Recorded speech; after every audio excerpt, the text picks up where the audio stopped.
oftentimes people who come in and say they're doing trauma work Mhm. or, because I've been a trauma therapist for 16 years now, right? Have been trained in multiple different modalities, EMDR, IFS, neurofeedback, and I'm a trauma sensitive yoga therapist. So I have committed my life Mhm. to helping people walk that road of healing with trauma recovery. And I think one of the biggest misconceptions I hear is that trauma work needs to be really intense Mm. and really it's like getting paddles to your chest or something, right? That it's Yeah. just like big thing, and so people come in, now more than they did 25 years ago when trauma was just reserved for veterans, right? It's in the water, it's in the soup, it's in the thing. People are talking about it.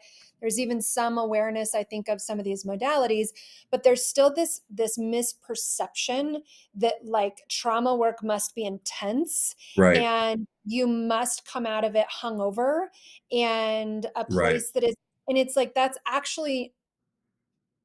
is not the mark of a really good trauma experience, like Mm. trauma recovery experience. So when you were just saying like I'm an open book. I like to dive in, but yet, like, I may want to think about some of the things that I Mhm. share in that way is exactly how we work with anybody, regardless of whether it's being recorded for a podcast or not, right? Because your system, as you're sitting across from somebody, whether it's on a video or whether it's with a therapist, you're sitting there deciding what you choose to disclose and what you choose not to disclose. Right. And to be in a place where you we never get bigger wins with a shortcut of moving faster than what your system wants to move, right? Say that again. So That we so never get wins when we Uh-huh. take the shortcut of moving faster than your system wanting to move. Right. So it's never a And goal for you to so push someone faster than what they're ready to go, basically is what you're saying. no, absolutely not. Because, and the best metaphor that I can use for this is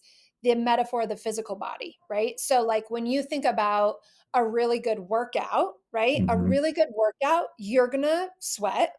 You're going to know you worked out. You might be sore the next day or two, but you are not going to be in pain or tear anything. Because if you push yourself too hard and you overtrain, you're actually going to injure yourself. And then you have to recover. And then your time to get to where you want to go has just been extended instead of shortened. Got it. So I spend a lot of time with people in the beginning talking about the difference between discomfort and pain, because for a lot of trauma survivors, especially with addiction, as one of their protective parts, and we'll talk about parts versus what does that even mean, as one of their protectors, it's really tricky to understand that threshold. And in the beginning, a lot of it is like, does that feel okay? And you'll hear me say a lot, like, do you have a yellow light, right? You don't need to have a green light where you're like totally comfortable with all of the things. But if you really do have a red light in your system of like, I'm not going to go there, or I don't want to go there, and you push it, your system will backlash against you and you will actually go backwards, not forwards. So it's that delicate balance of being able to stay, as Michael says, Mhm. comfortably uncomfortable, I love right? that. Yeah. Is that perfect training threshold. So you may, I'm gonna run you through that stuff, and you may get to a place where you're beyond comfortably uncomfortable. And if you don't listen to that in service to whatever greater good is out there, your system is going to respond in a way that is going to actually put you backwards, not forwards with what's going That on. makes so So it's much actually sense. really good for people to hear. Yeah, it really, I mean, well, as you're talking about this, what I'm thinking, because we at Valiant, we deal specifically with men, and I would think that this whole, like, opening disclaimer, if you will, of what you're saying is so important to hear to frame this, because I would imagine it's what keeps a lot of men from wanting to do the work, even going to, because I know, like, when I went to when I came to Valiant, I had no context for rehab or treatment centers. I was like, are they just going to put me in a padded room? And I'm thinking like psych ward. Like, then I get to Valiant and I'm like, wait a minute, this feels nothing like what I expected. And trauma work felt nothing like I expected. Yeah, Yeah. in some good ways, and we got to some intense places, but I've said on here before, the first week or 2 was all about, like, trying to get the shame out of the way so we could even start doing the work. It wasn't come in and beat me up. So have you seen in your experience specifically with men this like having to almost debunk the myths around trauma work so that guys will even go there in the first place or you're being willing to engage. Does that make sense? Yeah, yeah. I think specifically and especially in a PHP or an IOP setting, Mhm. right, where the level of care is higher, I think you have to debunk the myth on both sides that really intense trauma work looks like, weeping and gnashing of teeth and you're, losing your mind and it's this really intense cathartic experience. And like that may be a piece of it. But sometimes really good trauma work looks like consistent steps forward every day, right? Like it's consistently showing up, it's being in that place. So it's not the like, well, I'm not ready to do. Like it's kind of like I can't go to the gym until I'm healthy. Like, well, that's not true. Like in order to get Mm, healthy, you have to go to the gym. Like you have to keep showing up and keep doing things. But if you're showing up and you're pushing it too far too soon, right. you're gonna injure the muscle, right? And then you have to go backwards and you end up, what I see is people that push it too fast too soon end up then being like, I suck at therapy, I'm never going to get through this, there's something I'm doing wrong, this isn't for me, right? When it's like, well, no, that's not any of those things. You have to address Right. the training load that your system. So we spend a lot of time in the beginning sensing what the training load is, right? Of how does that feel, right? Or even just saying something like you said, of like, I have something that I may want to share, but I'm not quite sure if I want to share. Okay, let's pause with that, right? Instead of just like going directly for, your deepest childhood wound, when we know that a lot of this stuff is from family of origin or different things that have happened or cultural burdens or different things. But if you're not, one of my other favorite metaphors or sayings, I guess, is we go as fast as our slowest rower, right? So we gotta you work as a team in IFS, right? And so it's a delicate balance of being able to work with all the parts to be able to gain that trust, Mhm. to let you go there in that way. And ultimately it's faster and less expensive if you do it with buy-in from your system internally, because it's like I say, when your system is on board doing the like deeper reprocessing of traumatic memories or things like that, unburdenings, it's like cutting butter with a hot knife. Like once you're Mm, there, it's all the preparation stuff that's so important that oftentimes gets missed. So yeah, for a guy coming in, I see it like 50-50 of like, I want to do the trauma work. Let's get after it, right? Like super dysregulated. They just want to feel better. So they think if they like come in and they just get into their work, that mhm. it's going to like work. And then we have the other side of people who their system might be a little bit more used to the coping skill of avoidance Mhm. or um, dissociation or numbness, and they just don't want to go there, period.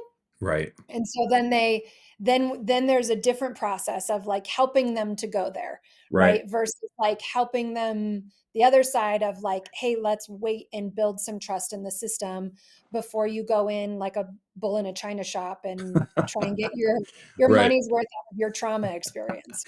That was me. I'm laughing at myself because I'm like, I go in with all this like people pleasing, narcissist. Like, I'm gonna go in Exactly. and I'm gonna be the best Yes. client Valiant has ever seen, and I'm gonna ace this program, and they're probably gonna graduate me out of here early because of how well I do in the first week or 2, and Yeah. what ended up happening with me is it actually delayed my because they were like, "You weren't even ready to really work until, like, week 3."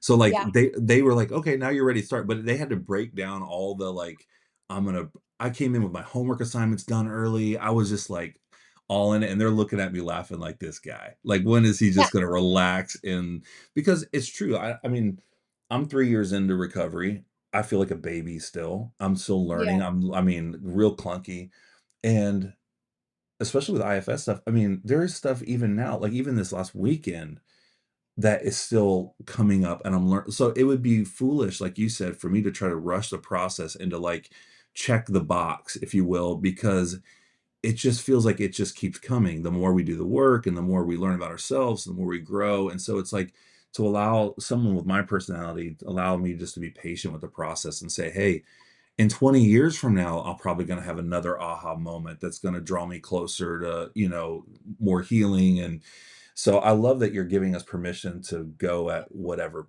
pace feels appropriate. I think that's so Yeah. important. Yeah, and I think, the flip side of that is that again, there's the other, if people are listening and they're in that population of like, well, I don't ever go to the gym until I'm ready, right? Yeah, And then it's right. like you have to be ready to be with that place too of like there's no amount of like, well, I can't do this until I'm ready. Like you start and you Right. keep showing up in that way. So there's both sides of that Well, it's process. importance of And like a great trainer, right? Like, so I'm so great as you're sure. talking, I'm like, I'm so grateful for people like you and the Valiant team that it's like, there's an almost an art to knowing when to push, when to, I mean, it takes a great team and, just like anything else, there's a spectrum of people doing this work. I'm grateful that I had the opportunity to be with, some of the best there at Valiant that can artfully Yeah. help me navigate, know when to push and when like, and I remember my therapist at Valiant said, "Hey, I want you at some points to be dysregulated, uncomfortable, because this is the safest place for you to have that experience. Yep. Because then you can go Yep. back into group with the guys and you can talk about it." And he's like, "I'm cool with you getting angry and mad and pushing you, like you Yep. said, like reasonably, like you're still doing Yep. work, Yep. but it's art. It's more, jazz than classical. There's an art form to it. It sounds like with what you Yeah. guys do.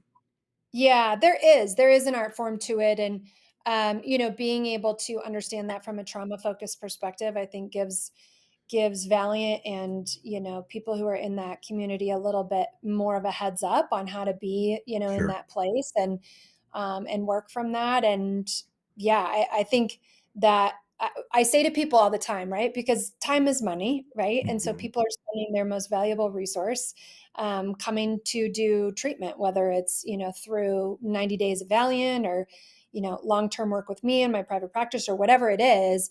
And they want to make the most out of it, rightfully so, right? And Mhm. so I tell people all the time, you can't speed up the healing process. Mm. It's not possible, but you certainly can slow it down. You Mhm. certainly can slow it down. So the speed at which kind of like I can't, if I have a huge laceration on my arm, I can't speed up the process of how quickly, like I can't put some ointment on it and bibbity Right. boppity boo, and in 2 days Right. that's going to be better, right? Or Right. I can't look at it for a period of time and it's just going to like there is a rhythm and a speed to Mm. all of the healing processes and all the growth processes in our body, right? The psyche is no different. The mind is no different. But I can certainly slow down that process. If I have a huge laceration here and I have a big piece of metal stuck in the middle of it, right, that is Mhm. preventing that from healing up, it can look like I'm a really slow healer when in reality, I probably have a just fine healing process, but I have something that's gotten in the way Mm. of my healing process that's not allowing me. So then people try and like speed up the healing process when really the way that we like to talk about it, especially when it comes to an IFS process, is what's getting in the way. What's getting in the way of you healing? Not even what's the pain, but what's getting in the way of you even showing up to the gym and making this happen? What's getting in the way? Because that healing process will go if it's uninterrupted. Yeah. But what ends up happening is there's so many different things that get in the way of that healing that don't allow that process to take place at the pace that you're. So go at whatever pace. You Right. can't speed it up, but you can certainly slow it down, right? That's With such a helpful avoidance. way of looking at it. Yeah. Yeah, avoidance, collapse. One of the biggest things that I see that slows people down in their healing process overall is inner criticism. Mm. So, for a lot of people that have addiction as part of their map or their inner constellation, inner criticism is a bear to work Mm. with. Mhm. So it won't let you show up because if you're in so much shame about going to the gym and the fact that you haven't gone to the gym and what a terrible overweight person you are, you can't even get to the gym, like you can't even Mhm. like start that process. So a lot of times what has to happen is work with that avoidance first, right? And then if you Mhm. can work with the avoidance, then the inner critic will start to come in, and then numbing. So the three that I see that get in the way of the healing process are avoidance, inner criticism, and numbing. And then you can actually Get to the work. get to the work. And it's all work. It's all work. If you're showing up to those things, it's all work. But Right. it's setting the stage for a really good healing environment, doing that. And that doesn't look like trauma work. I'm not talking about, you know, the neglect I experienced in my childhood when I'm talking about the numbing that is going on in my system that won't even let me show up to a session, Sure, right? sure. Makes sense. Alright, so we'll do something a little different today. This was your idea, by the way, so if it bombs, I'm blaming you. No. Hey, I'm just saying you were saying really good stuff. That's why I was like, oh, record, because we can do I this love as it. kind of a series or whatever you want. I love it. No, it's perfect. It's beautiful. And we were texting about this episode, and I think it was your idea that said, "Hey, why don't you just let me, like, do some IFS work with you? Like, would you be down for just kinda being a guinea pig for it?" And I'm like, "Yeah, man, sounds like free therapy. Let's go." So, let's well, I was gonna say pretend, but let's not pretend. Let's Let's do dive it. into stuff. How would you and I are sitting here, we're getting ready to start. We haven't met yet, from a therapeutic standpoint. I'm a new Mhm. client, if you will.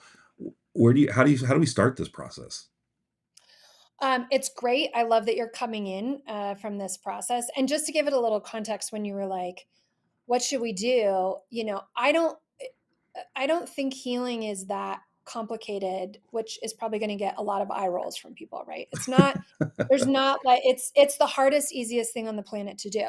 The challenge becomes in repetition, right? So it's kind of like you don't read books about basketball. I mean, maybe you read one or two, but like, how do you get really good at basketball?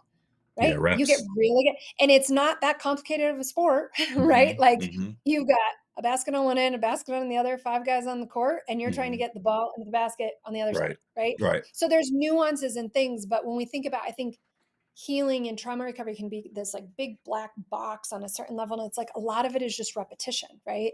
So Mhm. letting people see the actual process and getting in the reps, I think is much cooler than reading a book about Yeah. basketball. Like, let's get Right. on the court and let's shoot some hoops and see what the deal is. So, how we start, this is not the process that I do, and it's slightly different than the way Valiant does it. But this is the way that I do it in my own personal journey. How I would start off a moment of self reflection, or start off wherever I'm at, or start off something like this, which won't be quite a therapy session, but it'll Sure. be give you a good sense of this. So whenever I think about where to start, I always look at on a scale of 1 to 10, where would you rate your life satisfaction at right now? And I don't want you to think about it from just kind of like, what does your gut say? 10 being the most satisfied you could ever imagine in your life, one being you could not be more unsatisfied with your life. Where would you Hmm. rate yourself right now? I'm gonna guts a 7. Great, great. So I want you to notice the 7, and then I want you to think about what's getting in the way from it being a 7.5 for you. And I'm going to go get my notebook. Hold on, because I want to take some notes. Yeah.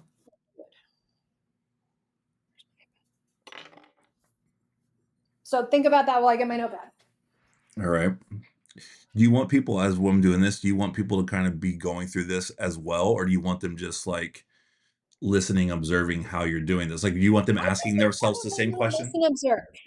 Just listen and I think they observe? can just listen, observe, and then if then there's Because a it's gonna whole be world of nuanced opportunity. based on like, if a person's listening to this, but they're sitting across from you, if it is an art form, it's not a cookie cutter, you're asking them the same questions you're asking me, you're feeling it out as you're going through it, so it wouldn't be necessarily helpful for them to answer the same questions because you may pivot based on their answer.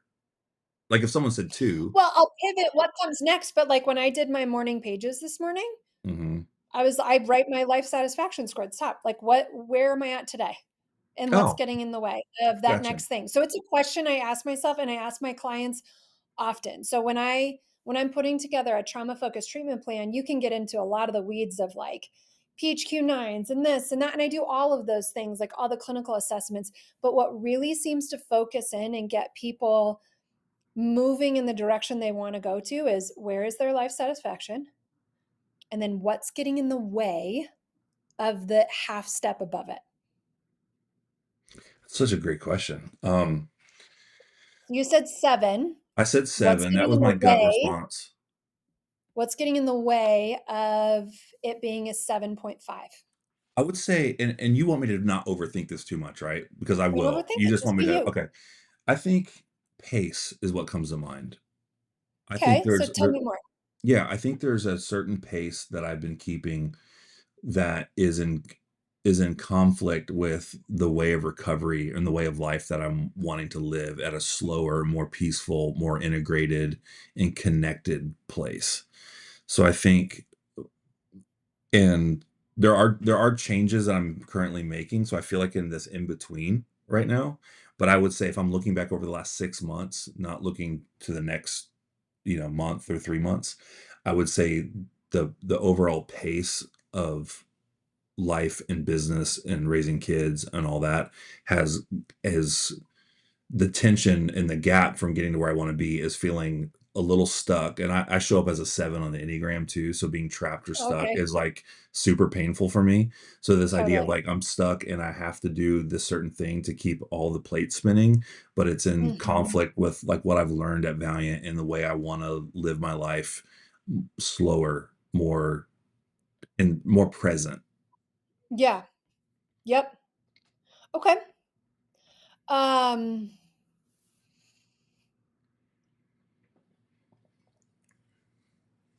Walk me through what you notice in your body as you're talking about this. I tend to feel a lot of tension and anxiety up in my shoulders and my neck, like almost like my head is being scrunched into my shoulders Yeah, and yeah, neck. yeah.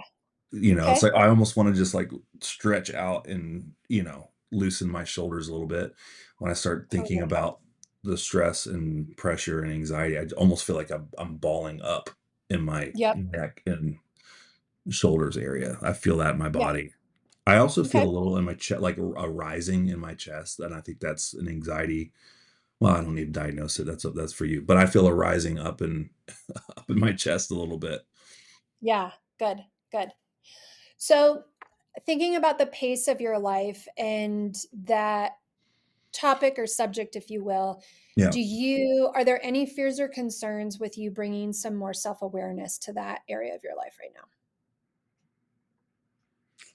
I don't think so.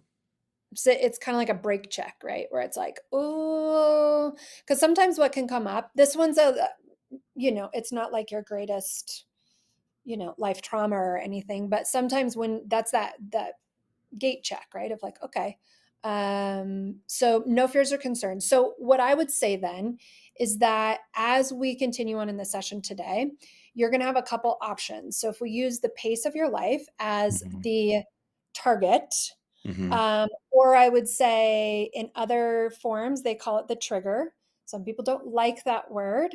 right. In IFS, we use an interesting term called a trailhead. Okay, So in IFS, the trailhead would be the pace of your life, right? okay. So it's the thing right now that's activating for you that what we believe in trauma work, and is quoted by lots of spiritual and mystical traditions, is that like I have on my wall, there's this quote that says, "Don't turn away from the cracks. That's where the light enters." Right. Mm, So the mhm, invitation here is like, there's all this like about pressure and keeping the plate spinning and anxiety and all this stuff. So instead of being like, well, I'm just going to avoid that, or well, I'm just going to numb out around that, or well, I'm going to criticize myself because I'm feeling stressed, or well, I'm going to drink, or I'm going to act out, or I'm going to blah, blah, blah, whatever it is, we spin it on its head and we actually say, can we get your ear up to that a little bit more? We actually want to mm, listen in and lean into this a little bit more, um, with some curiosity in the beginning to see what's up with this, right? So mm, as we invite that first place of awareness, right? The awareness is that what's keeping you from a 7.5 is the pace of your life. The pace of your life right now feels pressure, anxiety, there's lots of plates spinning, and you'd like to have a more slower integrated pace of life. as you stay with that, we're going to get to know the different parts of you that are activated around that. It could be one, it could be multiple different parts. And one of the hacks that is really cool when doing some more trauma focused work is you can use your eyeballs like a volume dial. Hmm. So when you are a heavy thinker, so I have lots of parts that like to think about things and stay up in my head. And I've had to train myself over the years as a trauma survivor myself to be able to get into my body. One of the things you can do to help you get out of your head and into your body is to close your eyes. Because when you take off a Hmm. sense, right, of your five senses, when you take this off, you give the ability for your interoception, so your ability to sense yourself from the inside out, you give your ability for interoception to turn back on so you can get more into the felt sense of things, which is really important to do. And this is a way where you can build trust in your system, right? So I will guide you and say, okay, so when you think about the pace of your life, I want you to notice, close your eyes, go inside, if that feels right for you, and just see what else comes up when you focus on that. But there will be points where you're going to like open your eyes. Sometimes that's just out of habit. Hmm. Sometimes I'm curious about the fact that opening your eyes is a way, it's a holdover coping skill for dealing with things that are too much, right? Hmm. So like, oh, that's too much, and I'm going to pop back into my head with my eyes back open, Oh, right? like I need a release So valve, pressure relief valve yeah, or you need a something. release valve or a distraction valve. If I can pop back up into my head, it's not bad. There's nothing bad about this. So if you're like, whoa, that feeling was a little bit too much, and I opened my eyes, right? I Hmm. may ask you at different points of times, what do you notice? I noticed you opened your eyes. Tell me more about what that was. Or, oh, a lot of times when people respond to things, like they'll go inside and then when they start talking, they'll open their eyes again. So it's not necessarily that. But you'll hear me cue a lot, or you'll see me model for the people that are listening in and not watching this. You'll see me model like, okay, so when you go inside, I'll close my eyes and sometimes that will guide you in. So Hmm. I let people know on the first time that we work together when they're like, why are you closing this? Is weird. Why are you closing your eyes? It's so weird. Stop being weird, right? And eventually, right, in an IFS session, you can spend in a 80-minute IFS session, you can spend 70 minutes with your eyes closed. So Right. the whole session is done with your eyes closed, primarily on a certain level for some people. Interesting. Other Yeah. modalities, EMDR, if you're using the light bar, your eyes aren't closed at all on purpose, Right. right? Right. So, Right. but for IFS in particular. So thinking about this, and this is the last I'll give you the inner working spiel piece of it. Do you have any questions about that before we keep going? No, I don't. Have you It's heard great. that before? That your eyes can be like a volume knob? No, that's first I've heard that. Okay. Okay, cool. So taking a moment and thinking about that 7 to 7.5, that pace of your life. Hmm. And again, you can close your eyes, go inside, noticing what that process is like of like, okay, the stress, the pressure, the anxiety, got to keep the plates spinning, a lot of tension. And so as you're aware of that, you might notice when you bring your awareness to that activation that it may get bigger. It may it may make you think about other thoughts, or it may make you go to scenes in your life, or it may give you colors or other body sensations. So your only role is to be a journalist. So the only thing you need to do is describe whatever it is that you notice that's going on. So observation is the first place, right? So as you bring that awareness to the stress and the pressure and the anxiety, keeping the plates spinning, what else do you know? What else do you notice? Something that came up for me that's it's random, but I'm just going to say it is I remember um having this four wheeler when I was a kid. I was probably like maybe 10 or 11, and my dad made a big lifestyle change. He owned a business that was successful, and he decided to go into ministry, into full-time vocational church ministry. And without a conversation, things around the house started just kind of we had to cut back. Um, Mm, and so the four wheeler kind of disappeared. mhm. And I think maybe I don't know, that just came up for me because there's this part of me that has a financial scarcity, um, Mm. Mhm. mindset, Mhm. of yeah, just yeah, around finances, provision, providing for my family, and then match that with me, abruptly losing not just my job, my career, but my identity without the ability to go back into that space. I had to kind of create a new career life and career path. And so there's just been a Mm. lot of fear and unknown around, you know, building this new life over the last 3 years. Totally. So yeah, I think that's kind of what's come. But for whatever reason, that picture of the four wheeler just kind of popped back up. Yeah, good. So just noticing that, noticing that in one of the things that's really important is that we make sure we're getting this from what your system is saying. So what I Mm, think we're hearing is that your system is saying like there's something tied to this burden of keeping all the plates spinning, this stress, pressure, anxiety, because of something tied to financial scarcity, right? There's something about that there's a connection that they want us to know. And we don't have to figure it out yet, but we just want to mhm, acknowledge, oh, and the four wheeler is a representation of that. mm. Yeah, that's good. Okay. That feels connected for sure. Good, good. So, yeah, internally, you might start to get some of those signals of like, oh, yeah, yeah, yeah, you're getting it, right? You're Mhm, getting it. Good. So, as you stay connected to this, keep the plates spinning. What else does it want you to know? The stress, the pressure, the anxiety. Is there images that go along with it? Is there like what else? What else does it want you to know?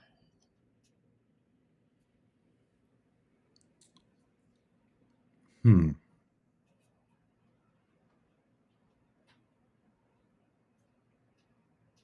I'm not I don't have anything else clearly, coming to the surface. I do think there is a connection, and I'll just say this clunky because I don't know how to say it, but there's a connection between, um, providing for my family is connected to, mm, the me going away for 90 days Ah, and some of the trauma that they went through. Um, uh, so there's almost this, I'm going to say the word proving, but like I need to provide I need to oh, almost like what's the word where like a pay a bat like a uh, oh, like penance, like you yeah, have like a yeah, like let yeah. me provide this better life, this whatever, because you didn't deserve what happened to you, so in return I'm going to, you know provide a better way and a better life, and you know almost like a payback. um Totally. yeah. Good. So just let that part know you're getting that there's something tied to the word that keeps coming to mind, and I want you to check with your system to see if it writes is hustling. Hmm. There's this like hustle aspect of this. So there's this part of you that is taking on this role of hustling because it says that somehow it hopes that if you can hustle, that you can ease and your system didn't say this, but like there's something about that tied to the impact that you had on your family by going away for 90 days. If you can hustle, somehow you're going to make that right. Mm. Does that feel? Yeah, I think there's something to that, and maybe even the word hustle feels close, but a little left of center. Like I think though, Mhm. um, it's yeah, I think that's the best word I have for it. It's a lot about the quality of life for them, like being able to sustain, Mhm. almost like they lost enough, and I don't want them to lose anymore. Ah, So mhm, so yeah, the hustle part, and I do feel like that is like I never really understood the workaholic side of things until mhm. when I'm working is when in the moment I feel less anxiety. When I'm not working, anxiety comes up. And then I feel like if I Yeah. go to work, as I'm Mhm. although it's, I know that's not actually the cure, but that's when I feel less anxiety is when I'm working. And so, but I think it's about not having to disappoint them, Mm, with like when I came out of treatment, it was all about like, hey, I don't want their lifestyle to be disrupted or interrupted any more than it already has. So let me work mm, really hard to make sure we can, you know, keep them, keep the kids, keep the family where they don't have to make any more sacrifices. That we don't have to totally, move from our house. We don't have to move from the city we live in. They don't have to move out of their schools. Like it's been just like keeping that baseline. totally, totally, totally. Yeah, good. So just letting your system know that you're getting that, right? That there is an inner working here of this part, as we would say in IFS, it takes on this extreme role, right? It takes on this extreme role of whether you want to call it hustling or workaholism or keeping all the plates spinning or whatever it is, um, as a protector Mm, in your system, right? So just letting it know that we're hearing that we're hearing that there is, well, it's trying to make sure that your family's not disappointed. It's trying to make mhm, sure that you don't experience the financial insecurity.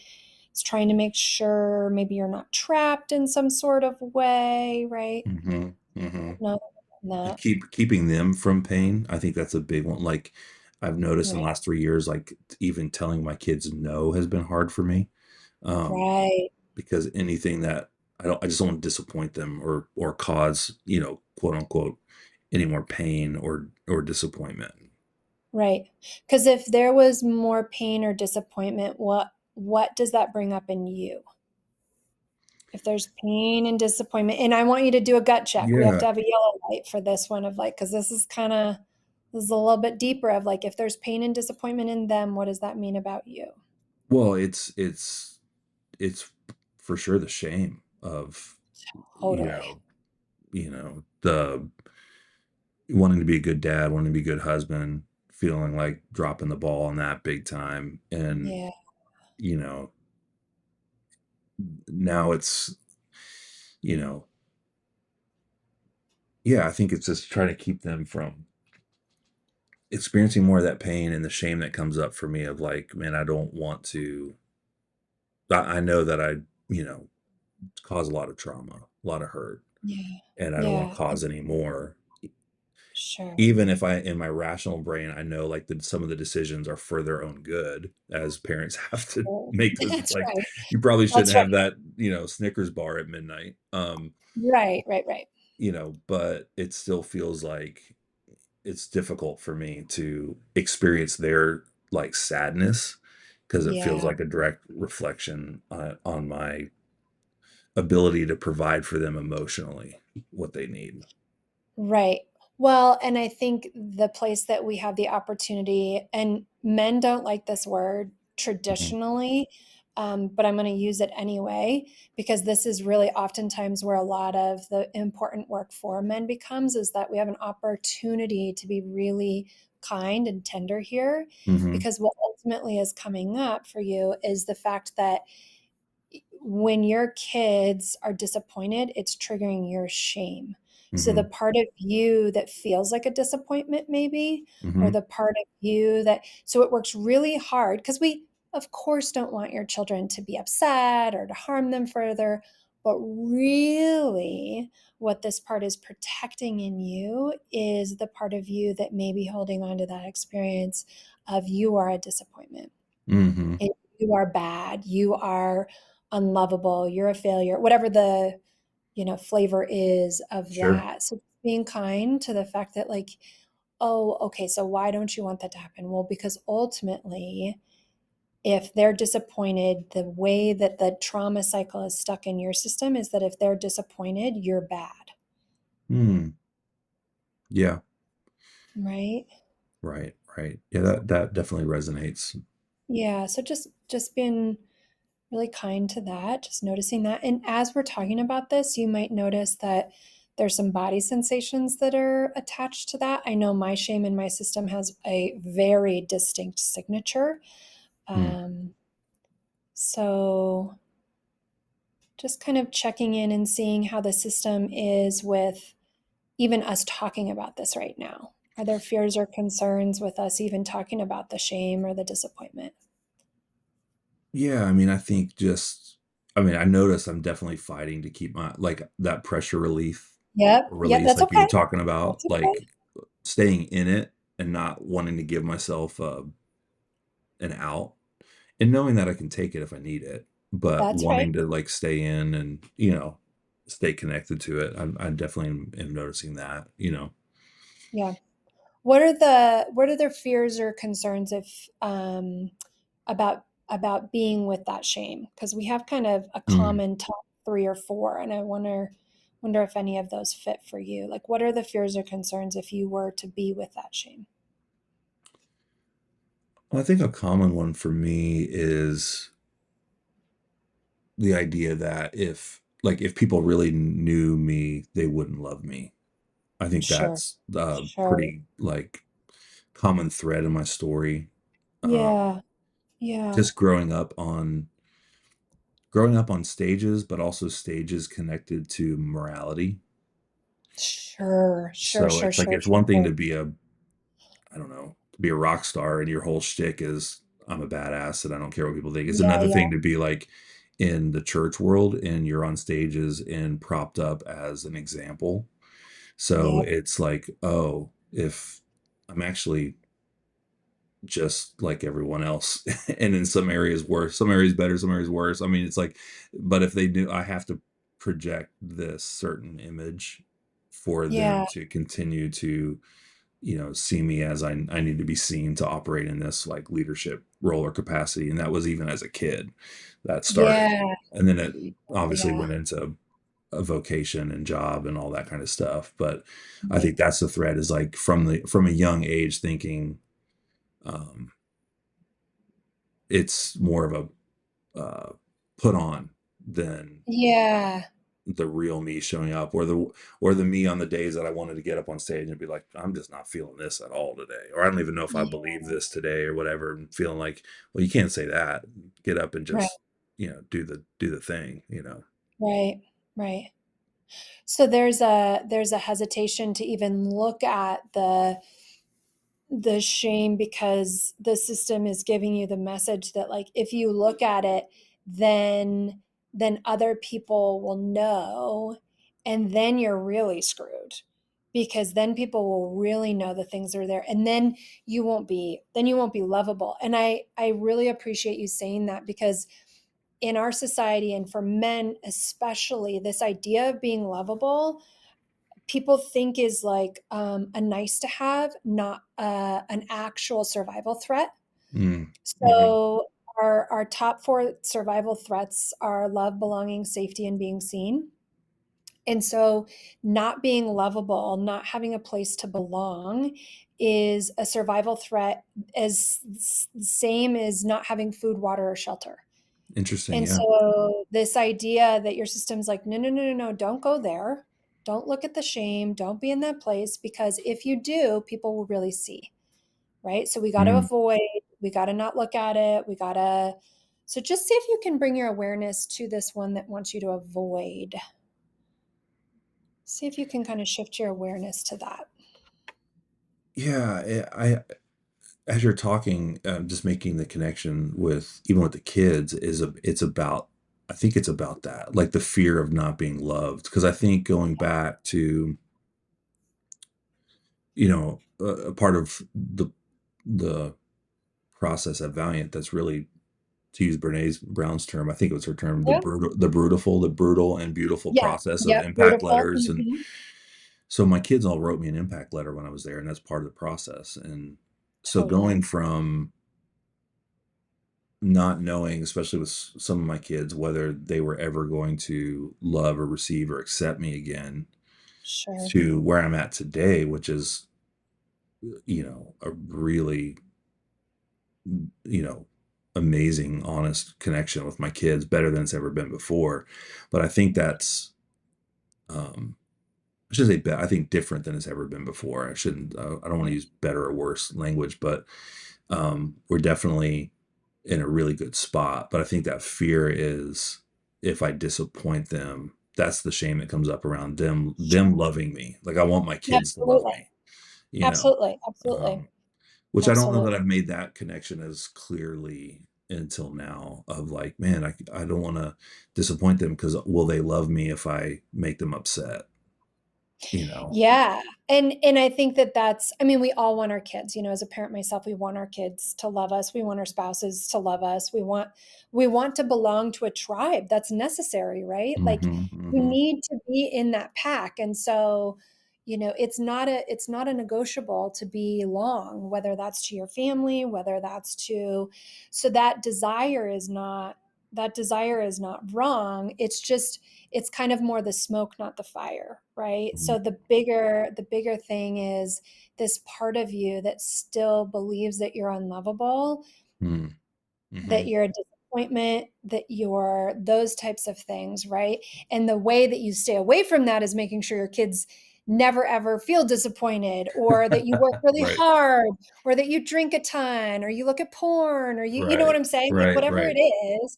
But at the end of the day, right? Like codependency and people pleasing is its own form of addiction, which is always a hmm, tricky one after you've gone through the substance addictions to be like, right, well, right. shoot, now I gotta do this All thing, the right? process addictions I got to deal with now. Dang, I thought I was in the clear. I had 90 days of sobriety, man. It's like, well, you know, Yep. it's a Start trickier over. one. Yeah. So Yeah. I'm curious. We got a little bit of a, we call it a triad in IFS. So we have the part of you, if you imagine it kind of in one hand, we have the part of you that works really hard to keep the plates spinning.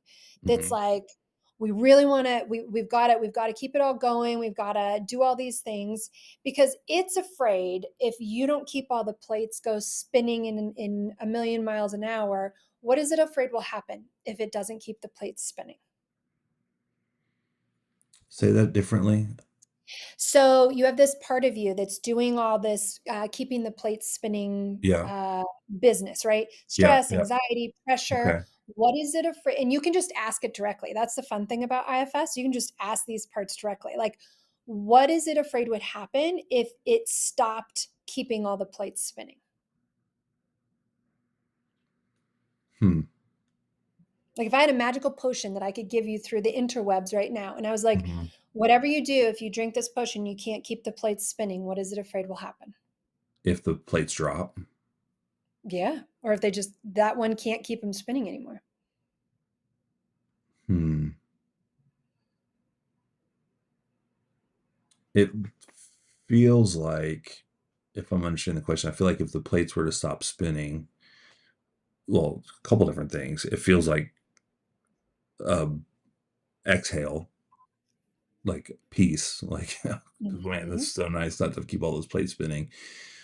But it also feels like it f- feels like a non-reality because of the ripple effect of what that could cause. Um, Such as, I think just you know the quality of life for the family, you know, um, mhm. that kind of stuff. A further disruption of their lives, you know. And why does your system care about the quality of life or the further disruption? Um, I think kind of on that deeper level we are talking about is it would be Yep. directly connected to my self-worth and my ability to, Correct. you know, to provide for them and to all those things, you know. Right. What they think is the tension that I'm trying to manage, where it's like, well, what about loving and caring for myself? Like, why Right. do I have to sentence myself to a life of anxiety for Right. their happiness or for their Correct. peace or contentment?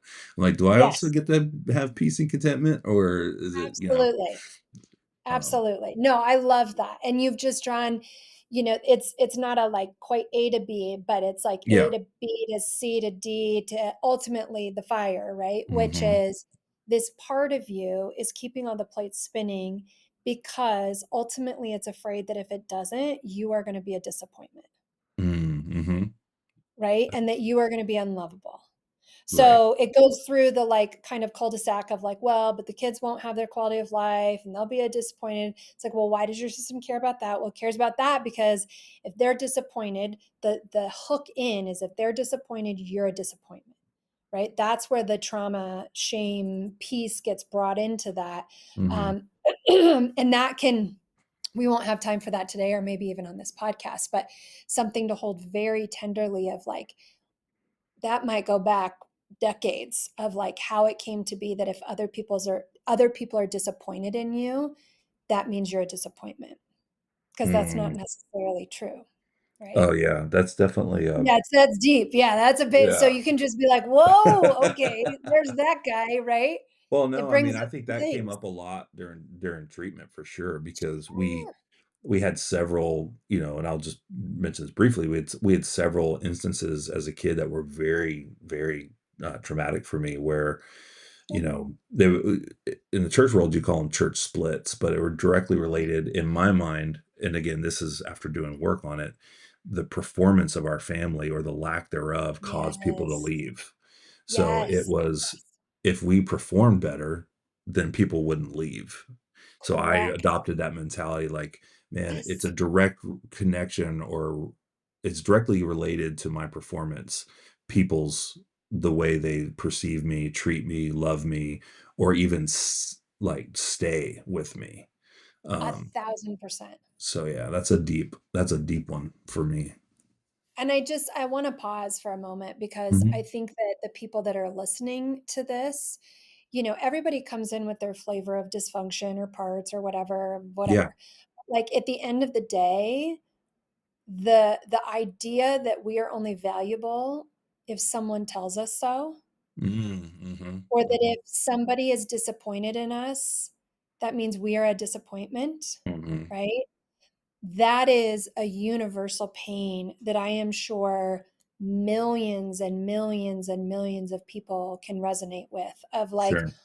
oh yeah, that's how in my mind I'm a very visual person. It's almost like an algebraic equation of like, Mm, oh, other people are disappointed equals I am a disappointment, right? Like that piece of that. So I just want to take a moment to appreciate the trust and the vulnerability to speak for that because that right there for somebody else to know that they're not the only person that feels that way, that equation is funky right. in other people's systems too.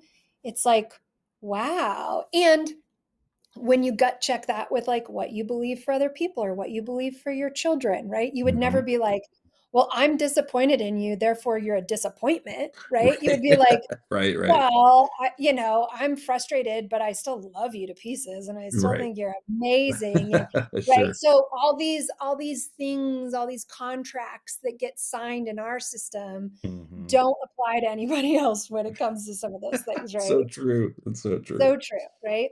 So I'm curious, I wanna be mindful of time. Okay. It's right at 1 o'clock. I can go for a few more minutes if you can go for a few more minutes. Yeah, let's do a couple more minutes if you're good with that. Okay. Yeah. Yeah, I am.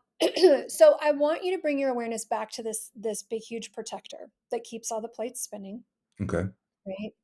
That's really protecting the part of you that knows about feeling like a disappointment, feeling unlovable, shame, kind of that cluster together. And I want you to see how you're feeling toward this protector that keeps all the plates spinning. And you could feel Mhm. critical, you could feel curious, you could feel close, far, um, angry, kind. Like, how do you feel toward this protector in your system? So, interestingly enough, the first thing that came up, because there's multiple here, is proud, and Okay. I'm surprised by that, but Mhm. that's came up first because, um, uh, what I've realized over the last 3 years, I've discovered, like, gifts and abilities about myself that I didn't know existed, And on Mhm. one hand, um, I've been, really successful in doing Sure. what I feel like I've been put on the planet to do. Um, and that so I'm really proud of I'm proud that I've reestablished myself in a different space and have been able to do it and make it work. And, I'm proud that my kids haven't had to move or be uprooted or, on one hand, I'm like, I did it. I'm doing it. Yeah. Um, so I'm proud of that. And I think what's also true is there is almost some, um, is resentment the word? I don't know if it's resent, but there is a little bit like, well, shit, I just created a monster that I have to Yeah, feed. yeah, yeah, yeah. So I'm Yeah, like yeah, absolutely. super proud. I'm doing it. I can do it. I proved to myself that I can do it, and this is great. And dang, like now I got to keep this thing rolling. And I don't know that I want to try to sustain this beast that I've created. Yeah. Yeah, yeah, yeah. Well, and I could imagine too, knowing the little that you've shared, like hustling for your worthiness, this might not Mhm. be the first go around of this experience in your life, right? Of like Sure. there's been other times where that happens. And at the end of the day, what where this eventually leads is for you being able to be curious toward this part of you, Hmm. because in IFS we don't get rid of any of our parts. It's actually not what we do. We're interested in liberating and integrating them, because this part does have superpowers, right? Hmm. It can do incredible things in your life, and it's the number one thing that's getting in the way of you being able to improve your life satisfaction right now, right? Yeah. So if it really, right, if we asked that part of you directly, guess what? What if there was a different way to ensure that Drew Hmm. was worthy, Hmm. but Hmm. you didn't have to do it in this way? What would you like to do for him instead? Right? If Mm. you didn't have to ensure, if the worthiness was not on the line, Right. if he was good regardless of his performance, Right. what would you like to do for Drew instead? And oftentimes these parts, it's kind of like they're under a spell, right? Mhm, Like, and mhm. when that spell, quote unquote, gets broken, and it's like, oh, well, I don't have to protect this shame anymore, Right. or try and make sure he doesn't feel this way. I actually have all this energy to go out and do all these other things, right? Yeah, so true, yeah. Yeah, I can absolutely. go and I get super creative, I get really clear, and Oh, yeah. so I'm wondering, are you curious at all toward this part of you?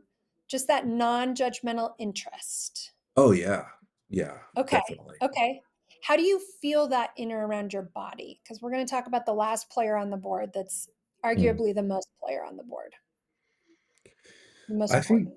I think when I think about and maybe this doesn't answer the question, but I think when I think about the future Mhm. in general, there's a lightness that comes for me. Like, Yeah. I'm very inspired and motivated by future potential change, like that the idea of maintaining, sustaining is exhausting. Mhm. The idea of changing, creating, charting new paths, that Yeah. is invigorating for me.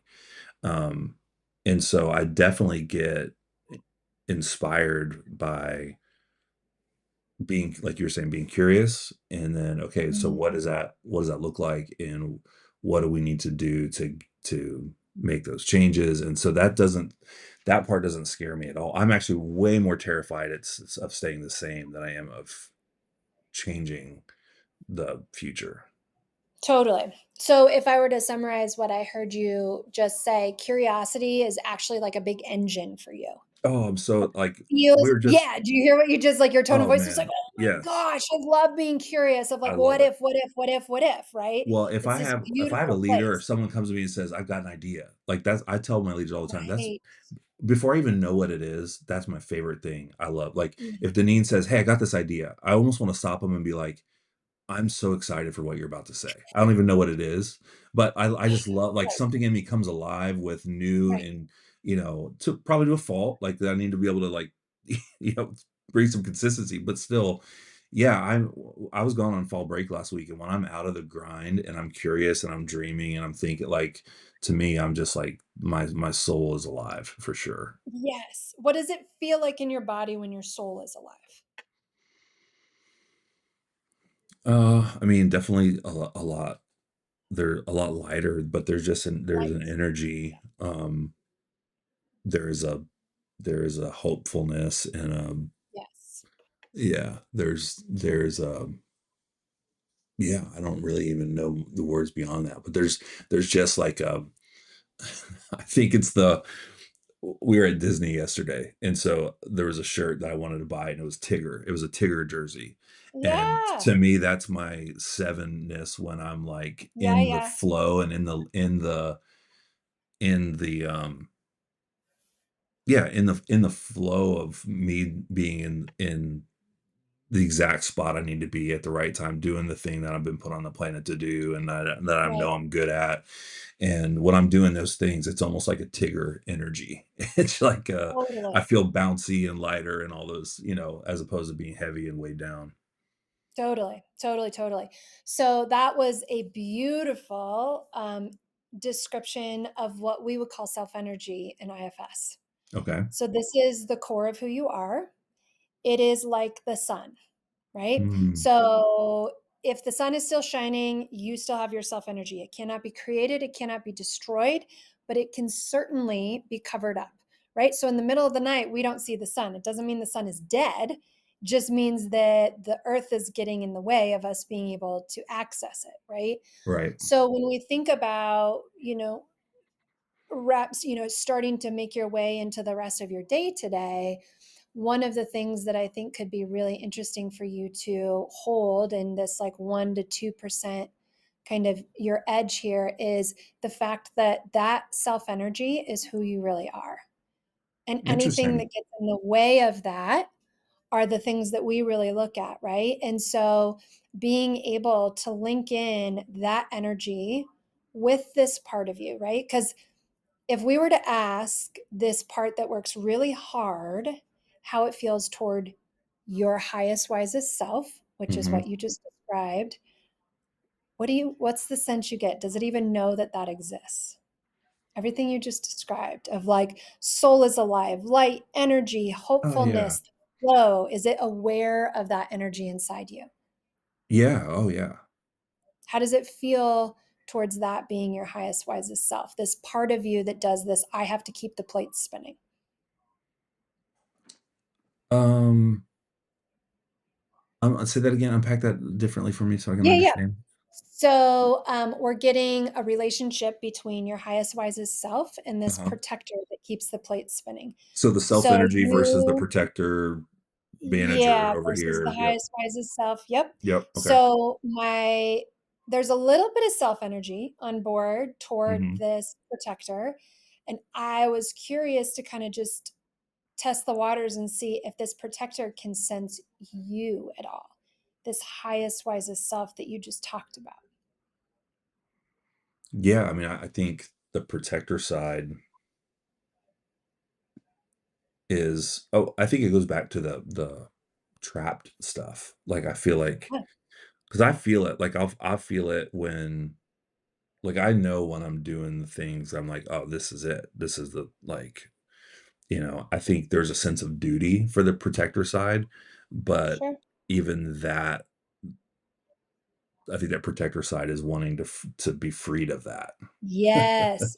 Be like, Yes, "Hey, very well said, let and they someone all else" do. They don't yeah, they don't like doing that. They're like, Right. "Actually, I wanna help you with that mission. Yeah, I wanna yeah, I wanna back you in this other thing." But right. again, if you don't address their biggest concern of the lovability Yeah. and the belongingness and the other thing, they're like dutiful soldiers. They will not Mhm. stand down until they go, "Oh, well, how is that gonna, Yeah. move Is forward? it How do we safe shift to go that? explore these Is it other safe?" things? Yeah, yeah. Yeah, exactly, exactly. Good. So yeah, so just taking a moment, we'll just acknowledge the players that showed up for you today. Mhm, The big protector that keeps the plate spinning, that looks like workaholism, does the stress pressure thing, mhm. and really At the end of the day, it's afraid that if it doesn't, that you won't be lovable, that you'll be a disappointment. Mhm, mhm, We didn't really get to connect totally with the part of you that is also holding on to the experience that you're a disappointment, mhm, mhm, mhm, right? Because one of the pieces that we'll get to later on potentially is the idea of like, what if that's not who you really are? mm. Interesting, What yeah. if that is pain that is stuck in your system?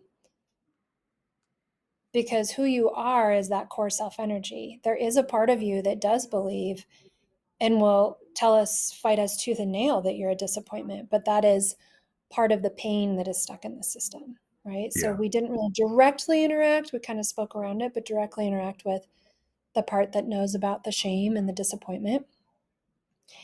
And then you also had a little bit of time with a protector that kind of popped in a little bit with the avoidance, right? Of Mhm, like, I don't really want to go there, kind of. I notice I want to, pull my way out because if I really look at this, then people will know. And if people will know, there's no way out, right?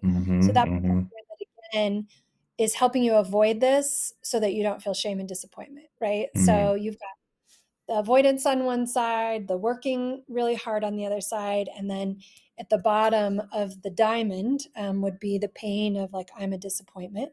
mhm. Um, I am unlovable. And at the top of the diamond would be your highest, wisest self, right? This energy that when you go back, that's why I love recording things because Yeah, you can go back and take this sound bite for yourself. Other people can take it of like, yeah, that's the energy of your self energy. Not everybody's self energy right. has the same signature, right? As a seven, your self energy is going to have a certain signature, right? Of like this, like, oh, my soul's alive and I'm flowing and it's an engine. And Mhm, that's who you really are, mhm, right? And then we start to form relationships between the self and the protectors, and then ultimately help that pain come up and out of the system so that you're able to use that highest, wisest self to navigate and live your life moving forward. So that mm. was kind of a summary of today, thinking It's about good. from the very beginning, asking you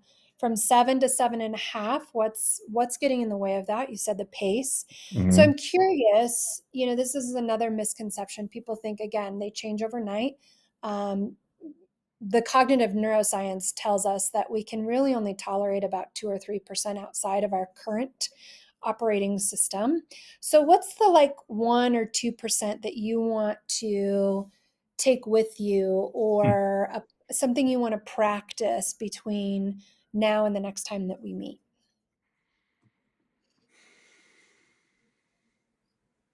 It doesn't have to be huge. Again, if it's more than 3%, your system will kick it out. So, it could be like, I Yeah, want to practice sensing when that highest wisest self is there, just noticing it. I want to notice the burden of like, oh yeah, that part that's working so hard is ultimately trying to help me feel lovable. Oh, I want to notice, whatever it is. I think that's it. I think I'd love to be able to notice specifically with my family when Mm, I'm struggling to make a decision that I feel like that is gonna make them disappointed and how that's mhm, connected to my, um, self-worth and love, self-love and all that. Um, mhm. I think that would be a good exercise. I mean, all the other ones you mentioned are great too. I like all. Sure, I sure. think there's awareness around all that is really huge for me. Awareness Yeah. around when I'm feeling energy, what's giving me life, what's draining me, what's making me feel lonely and apathetic and unmotivated and all those things. Um, but I do think having one of the big things that stands in the way of change towards uh, life satisfaction is the disappointment of family, Yeah. and so noticing, hey, yeah, I think that would be good. Yeah, and you said it so brilliantly of like it's just that noticing, right? It's that non-judgmental. So even if you notice that you're like, well, can't say no, won't happen, it's not gonna happen, which means that I just signed myself up for another $10,000 of gymnastics lessons and blah, blah, blah, blah, blah, blah, blah, And blah, like, whatever travel it all over the is. state. But Yeah, even yeah. if you can't, even if the, like, idealized of, like, I come in and I know my Right. self-worth and I set boundaries for our family that are in our best interest, like, not today, like, Notice. Yeah, just yeah, notice what is happening, because you can't get anywhere until you start to notice, until you yeah. can go inside and notice. Then we get to non-judgmental noticing, because the first thing you're going to do is be like, well, shit, I did the thing again, I caved and I didn't want to, and I blah blah blah. That's fine, but just noticing that pattern of like, oh, the kids might be disappointed, and I can fill in the blank of how this is going to go, and I'm going to notice it and I'm going to write it down. So one of Mhm. the things that I would encourage you to do is, I just need you to get that out of your system, up and out. So it can be a bullet journal, it can be a voice note on your phone, it can be Mhm. whatever it is, but starting to track that trailhead of when I need to say no to my family or say no to my kids or whatever it is, this is what happened, right? Because Yeah, you're going to want to track your wins. And it's right. really hard to do that when you don't track anything. Sure. So I would encourage you to do that. Is there anything else that feels important to speak for before I have you open your eyes and transition into the rest of your week? I don't think so. I feel like we covered a lot of ground. Okay, Um, good. it's great, super helpful. Good. Well, a lot of appreciation from my system to yours as I have parts that know how to work really hard and hustle for my worthiness, and Mhm. parts that avoid, and parts that escape, and parts that know about shame and not being lovable unless, right? Mhm. So I really appreciated your trust and your vulnerability with that today, and Sure. yeah. So I don't take it lightly when people. It's always an honor to hold space for people, because it's the hardest, easiest work on the planet in some ways, and I don't Yeah. take that lightly. Well, thanks. Appreciate you sharing that Yeah, with me. absolutely, absolutely. So whenever you're ready, you can gently blink open your eyes, come back into the rest of your week, your day. That was awesome. That was really, uh, powerful. Thank you. That Great. was Sometimes that they are. You ever have someone get done and be like, "Well, that didn't do anything for me. That sucked." Yeah, sometimes. In fact, I had a session that I did with myself the other day where I was like 50 minutes in, and I just had to sit with this protector for 50 minutes. And it was Mm, like, "Nope, I'm not moving." And that's where, the realistic of, like, how this process works of, like, your system's, moldy, flexy, bendy, you're on camera, you got these things, and so, we just, like, bop right to the shame and blah, blah, blah.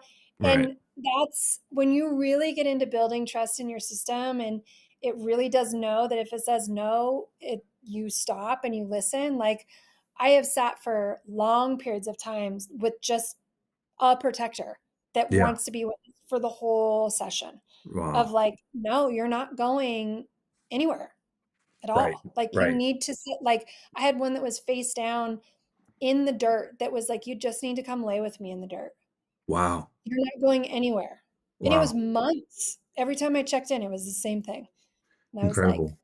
I had parts that were like, "Ah, no, I wanna move forward." And it's like, "Nope, come Yep. sit." And it ultimately ended up being hugely impactful, but Let me ask you so this before I let you sometimes go. I wanna get r one yeah, quick thing, and I know I've taken too much of your time, and I'm really that's grateful for it. Um, for someone that's listening or watching this right now who just kind of yeah. went through that whole experience and they're like, "Man, I wanna do that," or Yeah. like, give us some application, some next step, like, Yeah. is this something so we do this kind of work at Valiant, you do this Mhm. kind of work privately, Yep. Mhm. so and we can kinda link to that. Again, I know you didn't Yeah. come on, this wasn't meant to be a Yeah. commercial, this was just but I also wanna I imagine if I was listening or watching, I would probably say, "Man, I would really love someone to guide me through something similar to that." Yeah, What are some absolutely. I practical next appreciate that. steps? Yeah. Yeah. So I would say, if you're interested, if this way of doing work is interesting for you, there's a website. So the IFS Institute Mhm. is the only place that certifies people in this modality. So there's a lot of people on like Psychology Today and blah blah blah that are like, "Oh yeah, I do IFS work," but they've never actually been formally trained in it. And it is definitely important to be formally trained if you Yeah. want to work this way. So the IFS Institute is where the directory is of all the IFS therapists in your state. And I will tell you right now that most of the people that are going to log on right now are going to be wildly frustrated because there is a huge, huge lack of IFS trained professionals Mm. in everywhere, like the United So States, the movement has overseas, kinda grown bigger everywhere. than the people that have been trained Oh, for it. Yeah. by 100-fold. And so now you get all these like knockoff things that people are doing because they're tired of waiting for, and it's like, Yeah. and I'm not Yeah. a purist, but I've seen the knockoffs and it's like eating a plastic banana. Like it doesn't really like do the thing for you, right? Right. So the IFS Institute, some of them accept insurance, some of them don't. There's some decent podcasts and stuff out there, but the best way is to just get in with an IFS therapist if you can find one. It's a it's like trying to find a needle in a haystack right now. Right. So there's a lot of other people that are out there doing good work. But if you Google that, there's some apps out there. I happen to know of one that I created that is in that area, but I would say you definitely want somebody to walk you through this process if possible. And if that's not available, then Richard Schwartz is the creator of this model. He's written a lot of books. There's a Mhm. lot of help, like I said, other products out there that are helpful. So yeah, Awesome. Sarah, thank you yeah, so much. It's been awesome. yeah.